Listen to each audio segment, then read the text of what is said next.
السلام علیکم بچوں، کیا حال ہے؟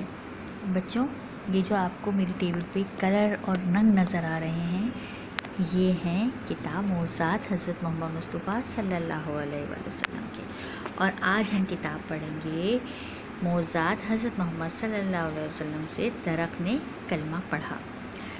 سیدنا حضور علیہ الصلاۃ والسلام پر ایک مرتبہ درود شریف پڑھ لیتے ہیں، صلی اللہ تعالیٰ علی حبیبہ محمد علیہ السلام۔ اب ہم بسم اللہ کرتے ہیں۔ درخت نے کلمہ پڑھا۔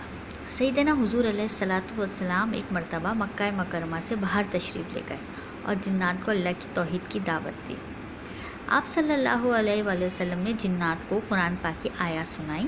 جنات نے سوال کیا کہ آپ کی رسالت کی گواہی کون دے گا؟ رسول اللہ صلی اللہ علیہ وآلہ وسلم نے قریب درخت کی طرف اشارہ فرمایا اور کہا، یہ درخت گواہی دے گا۔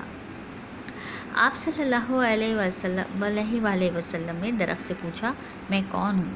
درخت نے گواہی دی کہ آپ صلی اللہ علیہ وآلہ وسلم اللہ کے نیک بندے اور آخری نبی ہیں۔ یہ سن کر سارے جنات ایمان لے آئے۔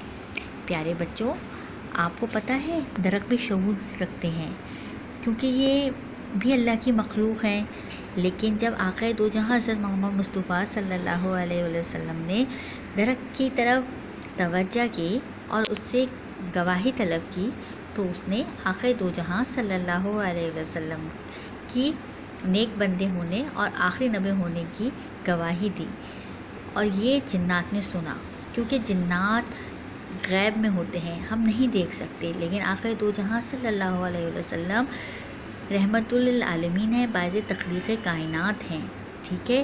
تو پھر انہوں نے جب درخت سے گواہی لی اور اس نے گواہی دی، کیونکہ وہ حقیقت جانتا تھا۔ بچوں، آپ کو پتہ ہے یہ جو بھی مخلوقات ہیں، ان کو کچھ مخصوص اختیارات دیے گئے ہیں، یعنی یہ ہماری طرح بول نہیں سکتے، چل نہیں سکتے، لیکن جو غیب دیکھتے ہیں، آقا دو جہاں صلی اللہ علیہ وسلم سے غیب جو تھا وہ چھپا ہوا نہیں تھا، اور آپ باعث تخلیق کائنات ہیں، یعنی ہر شے میں تصرف کر سکتے ہیں۔ تو جب آقا دو جہاں حضرت محمد مصطفیٰ صلی اللہ علیہ وسلم نے درخت کی طرف توجہ کی، تو نہ صرف اس نے آپ کی بات سنی، بلکہ حقیقت کا انکشاف کرا اور آپ صلی اللہ علیہ وسلم کے لیے کلمہ پڑھا۔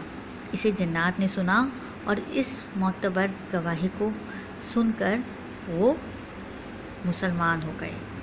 ٹھیک ہے بچوں، آپ بھی اس کو غور کیجیے گا، اور یہ بھی خیال رکھیے گا کہ درخت جو ہیں وہ ہماری باتیں سنتے ہیں، ہم سے مانوس ہوتے ہیں۔ آپ کے گھر میں کسی نے پودے لگائے ہیں یا آپ نے لگائے ہیں، تو اپنے درخت سے باتیں کیا کریں، ٹھیک ہے؟ وہ آپ کی محبت کی زبان سمجھتے ہیں، اور ہمارے پیارے نبی صلی اللہ علیہ وسلم تو رحمت للعالمین ہیں، سب کے لیے رحمت ہے۔ تو بچوں، اس میں ہمارے لیے سوچنے کے لیے بہت کچھ ہے، تو آگے آپ بھی سوچیے گا، اور اب مجھے اجازت دیجیے۔ اللہ حافظ۔